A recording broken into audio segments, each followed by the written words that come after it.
ভারতীয় আধিপত্যবাদের বিরুদ্ধে লড়াই করে শহীদ হয়েছেন ওসমান হাদি।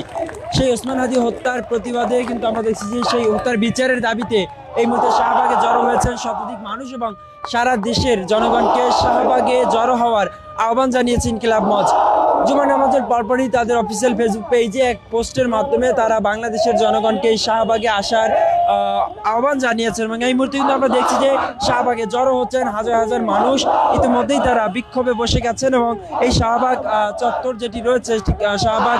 চত্বর কিন্তু আমরা দেখছি ইনকিলাব মঞ্চের নেতাকর্মীরা তারা কিন্তু স্লোগানে ইতিমধ্যেই বিক্ষোভ শুরু করে দিয়েছে এবং ধীরে ধীরে কিন্তু আরও মানুষজনের সংখ্যা বাড়ছে এখানে। আপনারা জানেন যে শহীদ শরীফ ওসমান হাদি যিনি তার এই যে জীবন তিনি যতদিন বেঁচে ছিলেন ভারতীয় আধিপত্যবাদের বিরুদ্ধে লড়ে গেছেন এবং এই ভারতীয় আধিপত্যবাদের বিরুদ্ধে কথা বলতে গিয়ে গত 12 ডিসেম্বর তিনি গুলিবিদ্ধ হন এবং সাথে সাথে তাকে ঢাকা মেডিকেল কলেজ হাসপাতালে নিয়ে আসা হয় এবং সেখান থেকে বসুন্ধরা রেভার কেয়ার হাসপাতালে নেওয়া হয় এবং তাকে উন্নত চিকিৎসার জন্য সিঙ্গাপুরে নেওয়া হলে তিনি সিঙ্গাপুরেই চিকিৎসাধীন অবস্থায় মৃত্যুবরণ করেন এবং শহীদ হয়ে যান। 30 বছরের একটু বেশি বয়সী তিনি পৃথিবীর মায়া ত্যাগ করেন এই ওসমান হাদি এবং তার মৃত্যুর পরপরে কিন্তু সারা দেশে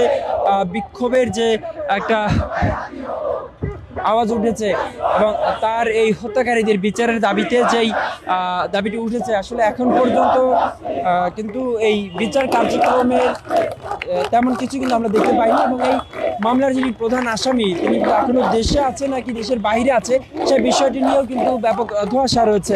যদিও এর আগে এই শাহবাগ চত্বরে অবস্থান নিয়েছিল ইনকিলাব মঞ্চ এবং তারা কিন্তু সেখানে কয়েকদিন ব্যাপী অবস্থান নিয়েছে এবং তাদের দাবি ছিল যে উপদেষ্টা পরিষদের কেউ এসে তাদের সঙ্গে কথা বলবেন এবং তাদের সেই দাবির প্রেক্ষিতে বা আন্দোলনের মুখে কিন্তু একজন উপদেষ্টা এসে এখানে তাদের সঙ্গে কথা বলেছেন এবং বিচারের আশ্বাস দিয়েছেন, তবে সেটি কিন্তু খুবই ধীর গতির একটি আশ্বাস দিয়েছেন এবং তারপরে তারা শাহবাগ ছাড়লে কিন্তু আবারও আজ শাহবাগে জড়ো হয়েছেন তারা এবং জুমা নামাজের পরপর ইনকিলাব মঞ্চের ফেসবুক পেজ থেকে একটি পোস্ট দেওয়া হয়েছে। সারা দেশ থেকে বাংলাদেশের জনগণকে এই শাহবাগে আসার আহ্বান জানানো হয়েছে তাদেরকে। দর্শক এই মুহূর্তে আমরা দেখছি শাহবাগ মোড়ে প্রায় 1000 খানেক লোক এখানে এসে জড়ো হয়েছে এবং ধীরে ধীরে এখানকার জনসমাগম আরও বাড়ছে এবং আপনারা দেখছেন যে স্লোগান দিচ্ছেন এই মুহূর্তে ইনকিলাব মঞ্চের সদস্যরা এবং আমরা কিন্তু দেখছি এখানে রাকসুর জিএস সালাউদ্দিন আম্মার, ইনকিলাব মঞ্চের সদস্য সচিব আব্দুল্লাহ জাবের সহ আরো অনেক নেতৃবৃন্দ কিন্তু এখানে রয়েছেন।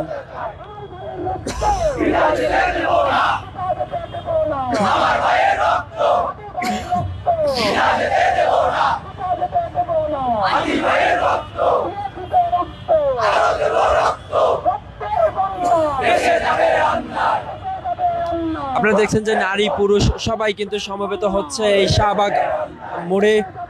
শহীদ শরীফ ওসমান হাদি হত্যার বিচারের দাবিতে। এর আগে আমরা দেখেছি তারা শীতের মধ্যে রাত্রি যাপন করেছেন এখানে হাদি হত্যার বিচারের দাবিতে।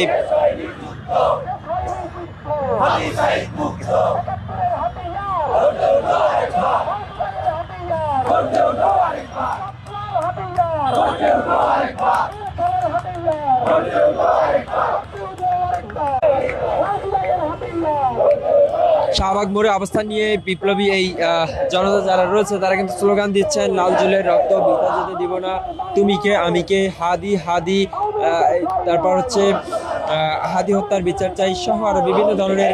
স্লোগান তারা দিচ্ছেন এবং স্লোগানে কিন্তু আমরা দেখছি জনসমাগম ধীরে ধীরেই বাড়ছে এবং আজও কিন্তু অবরোধ হয়ে যেতে পারে এই শাহবাগ মোড়, এমনটি কিন্তু ধারণা করা যাচ্ছে। আমরা দেখছি এই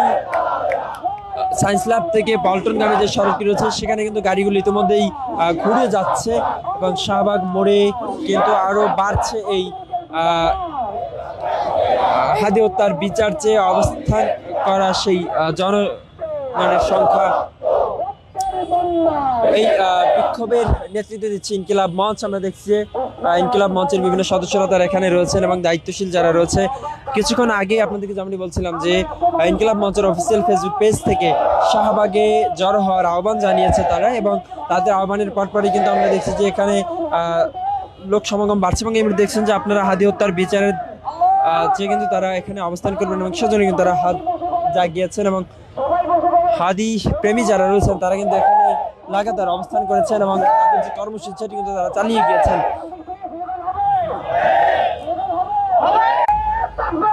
দর্শক মিত্র দেখছেন যে শাহবাগ চত্বরে নারায়ে তাকবীর আল্লাহু আকবার স্লোগানে প্রকল্পিত হচ্ছে এই শাহবাগ চত্বর।